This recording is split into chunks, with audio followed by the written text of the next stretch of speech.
5 லட்சம் வாக்காளர்கள் தங்களுடைய வாக்குகளை இழந்து நிற்கிறார்கள். அதற்கான உரிய விளக்கத்தை தேர்தல் ஆணையம் அரசியல் கட்சிகளுக்கோ உச்சநீதிமன்றத்திற்கோ தர மறுக்கிறது. இந்தியா கூட்டணியில் ஒரு மிக முக்கியமான அங்கமாக விளங்கக்கூடிய திராவிட முன்னேற்றக் கழகமும் இந்த தேர்தல் ஆணையத்தினுடைய செயலை எதிர்த்து போராடும். எனினும் கூட தமிழ்நாட்டில் அப்படி ஒரு சிறப்பு திருத்த முகாம் நடத்தப்பட்டால் அதற்கு எல்லா துறையிலும் சட்ட ரீதியாகவும் அறிவியல் ரீதியாகவும் களத்தில் நாங்கள் தயாராக இருக்கிறோம்.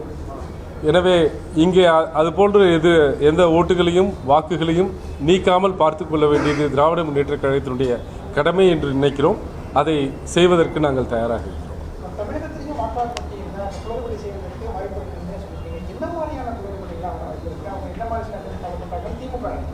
அதாவது அந்த சிறப்பு திருத்த வாக்காளர் பட்டியல் இருக்கு இல்லையா, அதில் என்ன முக்கியம் அப்படின்னு கேட்டிங்கன்னா, முதல்ல எல்லா வாக்காளரும் ஒவ்வொரு வாக்காளரும் ஒரு படிவத்தை நிரப்பி தர வேண்டும். அப்போ தான் அவர் வாக்காளர் ஆக முடியும். இரண்டாவது, உங்களுடைய பெயர் 2003 வாக்காளர் பட்டியலில் இருந்ததுன்னா நீங்கள் வெறும் படிவத்தை மட்டும் பூர்த்தி செய்து தந்தால் போதும். அவருடைய குழந்தைகள் அந்த வாக்காளர் பட்டியலுடைய எக்ஸ்ட்ராக்ட் எடுத்து படிவத்தை நிரப்பி தந்தால் போதும்.